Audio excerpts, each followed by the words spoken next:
Fellow auto detailers, welcome to the show that features interviews with today's most successful auto detailers. This is the Auto Detailing Podcast. Here's your host, Jimbo Balaam.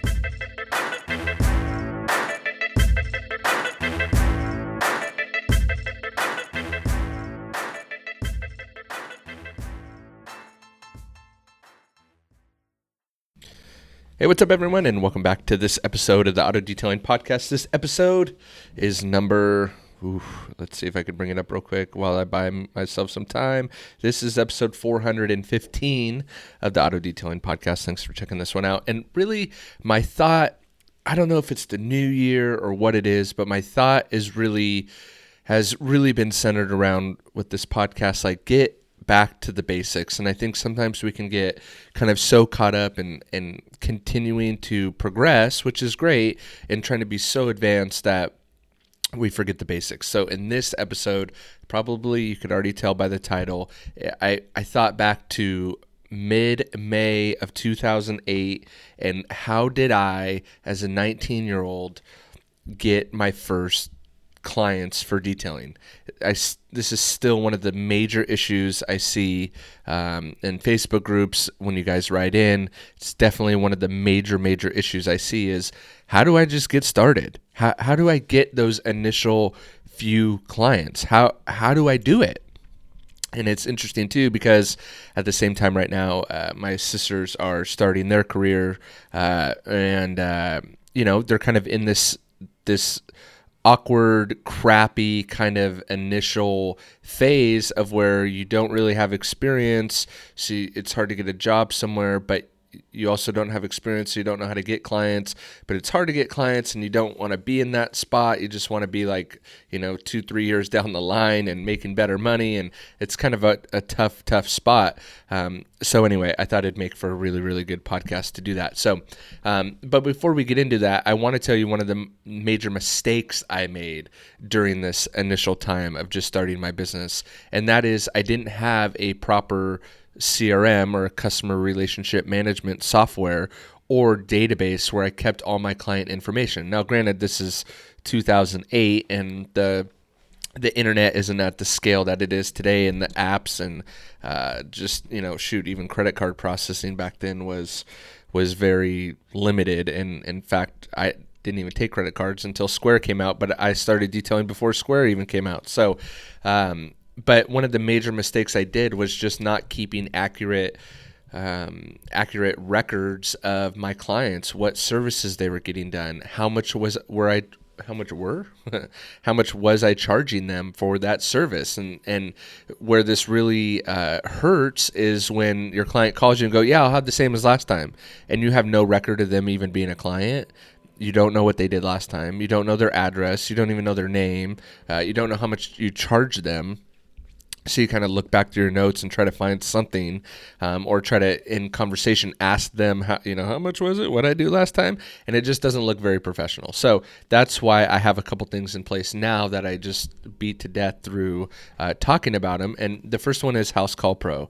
It's an insane CRM that it has automated text message marketing when you're on your way, automated postcard follow-up, email follow-up. It's just a very robust customer relationship management platform that I highly recommend. You could take pictures of the car and save them, notes, send estimates, take credit card processing. I think the rate's even a little bit better than Square. It's just a very robust CRM, and I've partnered with them because it's definitely one of the major mistakes that I made in the beginning was not having that set up. And then what happens is you progress in your business and it goes on and on. You don't have that information. So with that, House Call Pro has made it super easy to have this all in one system. Obviously, it's in the cloud. If you go to housecallpro.com/ADP, that stands for Auto Detailing Podcast, you can actually get a free demo to see everything because I really don't do it justice when I talk about it. And you can also get, I think it's like your first couple months half off or something like that. The offer's kind of always changing. So housecallpro.com/ADP will get you over there. And the second thing, which I created before working with House Call Pro, is the Detailer Inner Circle. Now, these two programs really work together, and the Detailer Inner Circle is just the easiest way because we give you all the information to market your business and reach your clients. So we give you all the scripts, kind of everything you need to actually market and continue marketing to your client. So with that, let's get into today's episode. Obviously, detailerinnercircle.com is where you can get more information on that as well. And so, so how I got my first handful of clients. So let me take you back to May of 2008. Recession is in full bloom here in the United States. Everyone's saying it's a horrible time to start a business, which they always do. And so I had to. I just had this insane urge to start a business. I always had, and then kind of detailing was just the business that seemed like the lowest barrier to entry, right? As we know so well. So with that, I bought a trailer, and I did a search, and Craigslist, luckily back then, was pretty poppin'. And so I had been doing a search for about a month or two on different trailers, and I'd come to the conclusion that I wanted to do mobile detailing. One, because I was 19, and two, that was the cheapest way to get in and the least amount of risk. So during this time when everyone's telling you, the world is going to end because the Mayan calendar or maybe the Mayan calendar was 2012, I'm not sure. The world's going to end and it's melting in the financial systems and no one's lending money and yada, yada, yada, all this crap, which was true. However, being 19, living at home, not having any debt, not being married or in a relationship, I had a bunch of stuff going for me, a ton of time and no overhead. So I decided to go mobile because I didn't know anything about detailing either, or not much outside of just doing my own cars. So anyway, after a month and a half, 2 months, whatever, of searching and going and looking at different trailers and kind of seeing, what I wanted. Did I want an enclosed trailer, a not enclosed trailer, the benefits of both, the cons of both, where would I store this trailer? Did I have a vehicle to actually tow this trailer with? How do you even tow a trailer? Kind of all these factors. I settled on a really nice enclosed trailer. It was a 10-foot enclosed trailer. And so I went and picked that up, and I picked it up on a Wednesday. And I remember that because my dad actually lent me the money to buy the trailer, and he takes Wednesdays off. So we headed out to the Inland Empire, which is about a 30, 40-mile drive from my house, picked up this trailer, brought it back, and the trailer had everything. So a pressure washer, water tank, even had half a tank of water, supplies, towels, kind of everything. It was a firefighter's, and he was doing detailing on the side. And then his kid got really sick, and he just couldn't focus on detailing anymore. So he was selling it. So I picked it up on a Wednesday, and here's where we really get to the meat and potatoes of everything. How you get your first initial clients is you work with the people that are closest to you. So actually I was in a relationship at the time. So, and that's where this comes in. So you really work whoever's closest to you, and then you work out from there, especially if they're in their cars. Here's the great thing about detailing is that everyone will have their car clean. Whether they're into cars or not into cars, they want their car cleaner. Because the reality is that most people aren't into upkeeping their car as much as you are, right? And then the people that are probably aren't your client anyway. So I got the trailer on a Wednesday. That next day, because I had nothing to do, in fact, I had school, but that pretty much was done. I was going to quit school. And I worked at a restaurant, so I worked at nights. So I had all day to do anything. I went over to my girlfriend's parents' house and did their cars. Now, did I command $300 per detail and blah, blah, blah, blah? No, these are simple $25, $30 washes, maybe a $45 wash and wax. And what I had done is I created a short menu of 3 different services. It was like a wash and wax, and a wash clay wax with an interior, right? Very basic service. Actually, maybe I had 5 because you would need to do interior work as well. So maybe it was like 3 to 5 services, but basic stuff. Carpet shampooing would be like the full or complete detail. It wasn't this crazy hard to understand menu. It was a very simple menu to understand. And I had printed those out just on 8.5 by 11s and like at Kinko's or whatever, and had a bunch of flyers, essentially cheap flyers that I could hand out that detailed what services I offered and how much it was. I had small, medium, large, and again, different time in 2008, but a very basic menu that a typical consumer could understand, right? And so luckily, the first day that I had the trailer, I was over at my future in-laws' house doing their cars. They lived in a neighborhood, and this is where I began to realize one of the greatest marketing tools ever with mobile detailing is just being visible. So I had no signage on my trailer because I just got it. It was just blank. I had nothing. But what I did have was street visibility, and the trailer was all opened up where people could see all the equipment. So as I was at my in-laws' house doing their cars for relatively cheap, maybe even free, to be honest, I don't really remember. I was kind of just trying to get acquainted with the trailer. One of their neighbors stopped by, and this would become a reoccurring theme that always happened, and said, "Hey, are you a detailer?" And I was like, "Yeah." They didn't know that I just got the trailer the day before, right? I said, "Yeah, of course, I'm a detailer. Look at all my stuff. Doesn't it look great?" And she's like, "Yeah, this trailer's awesome," which is one of the things I had going for myself, is the trailer was very, very nice, laid out nice, very clean, just looked amazing. And so it really gave off that professionalism to potential clients. So she rolled by and said, "Oh yeah, hey, you're a detailer. How much do you charge?"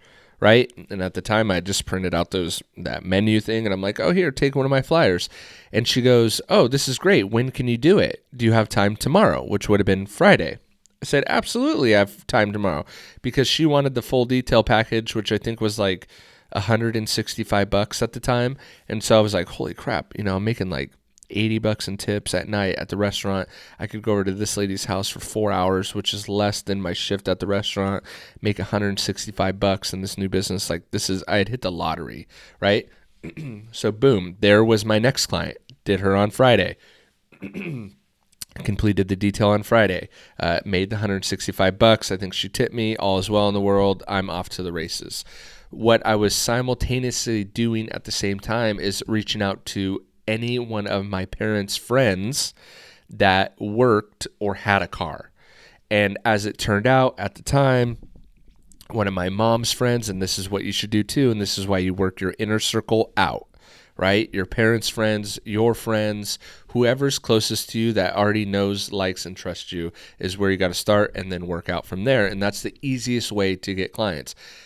I will say, this is kind of a tangent, as it goes further, I really don't do any friends and family anymore because it does get sticky and awkward, especially as you're starting to charge more and kind of develop your business. Friends and family always want the deal, which is great if you could do that, but as a one-man band, it kind of becomes hard to honor those as your business starts to explode.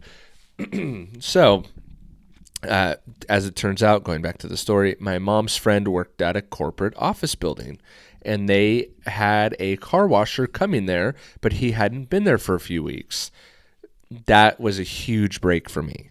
And that's where I got a lot of clients initially. In fact, the first day I was there, I think I had like 12 cars, right? So again, it's like, great. What day did that guy normally come? He came on Tuesday mornings at 10. Awesome. I'll be there Tuesday morning at 10 because that's when everyone's used to. And so I did that. That was the following week. Honestly, this is how quickly things progressed. And so the following week, I was at that corporate office building. Again, 10, 12 cars. I think the first time I went by like that Friday or Monday or whatever and dropped off some of those menu packages things. And then I had the in because my mom's friend worked there, so she sent out an email blast internally to everyone saying that I would be there and that my menu was down at the front desk and that I'd be there Tuesday at 10. And if you wanted your car done, meet down in the lobby Tuesday at 10 with your keys and your checkbook or cash. And so, again, so then I had my in-laws, I had my in-laws' neighbor, and now I had this big corporate building with a bunch of cars, and they were on they wanted a weekly service. So I went there weekly for years, probably 6 years. And what's crazy is I outlasted my mom's friend who worked there. So she ended up quitting, and her sister who worked there, who got her car done, quit and moved on. And there I still was servicing this office building, right? And the great thing about that is that office building was in an office park with other office buildings. So I ended up getting 2 more of the buildings that were adjacent to that, because in that industry, at least in my local area, detailers don't stay. So detailers that do office building work generally don't do it for very long before they stop showing up, because the work is a grind. But this is all about how to get your first initial clients. This isn't about, after you've been doing them for 5 years. And maybe we'll get into that later, and I can kind of glean some insight on that. So I did that. Also, at the same time, I had a neighbor who joined or who was a part of a networking group, not a multi-level marketing group, but a networking group called BNI, or Business Networking International. And so he invited me to a meeting, and that opened me up to all these professionals. And on that initial meeting, I got a client. So I think their meetings were Wednesday morning as well. So I don't think it was like the next day that I went. It might have been a couple weeks later, but I went there and ended up joining that networking group, and was in that networking group for like 6 years and got a ton of clients from that. And so I would highly suggest, if you're looking for clients, to join a Business Networking International group, because a detailer is an easy referral. And then that same trailer, here's one of the greatest tips ever, I think. At least I enjoy it because I like coffee and whatever. And that same trailer, I just got a very simple Jimbo's Auto Detailing kind of vinyl on the side of it. I didn't wrap it. I didn't spend a bunch of money or time thinking about it. I just needed something quick and get it done. And so I had it just a vinyl sticker with Jimbo's Auto Detailing on it. And what I would do is every morning I would go to Starbucks and get a coffee. And because a lot of people go to Starbucks. There's a lot of coming and going of people at Starbucks. Now, the particular Starbucks that I went to happened to be close by an office park, which was my bread and butter for a long time, kind of cut my teeth on these office parks because they were the low-hanging fruit. There was a lot of people in one spot. I didn't have to go around to a bunch of places, and I could get a lot of cars done at one time. So at this Starbucks, someone saw my freshly labeled trailer and called me and said, hey, if you're, and of course I always kept everything like super clean. If your work is as good as it looks from your presentation, we want you to be our detailer. That was I should have saved that voicemail. That was their voicemail that they gave to me. So boom, they had 5 cars every Friday morning, and I did them for 5 years. And so I guess I'll end it there. But those were my initial. From that BNI group, I had a client that I finally just let go like a few months ago. I serviced him for 10 years. 10 years I serviced him almost weekly, depending on the weather and stuff like that. That's why I say almost weekly. He had 3 cars, almost serviced him weekly for 10 years out of that networking group. So anyway, I definitely wanted to get this podcast out. Let me know if you like this kind of style where I go back to the beginning and kind of keep things basic. Are these helpful? I'll try to sprinkle them in with more advanced stuff as well, because I know not everyone is on this basic level, but I think there's always room to get more clients and kind of always glean back to go forward, if you know what I mean. So hope you guys enjoyed this episode. That's how I got my first initial, 5 or 10 clients, handful of clients that I held for a really, really long time. And again, the key to holding those clients is to actually have CRMs and marketing. So that's why I integrated House Call Pro and the Detailer Inner Circle kind of together. And by the way, we are going to be running a contest to give 1 year free away to one person of the Detailer Inner Circle. I'll have more information on that in subsequent weeks, but I'll have a domain up and landing page and stuff like that too. So hope you guys enjoyed that episode, and I will catch you on the next one. See ya.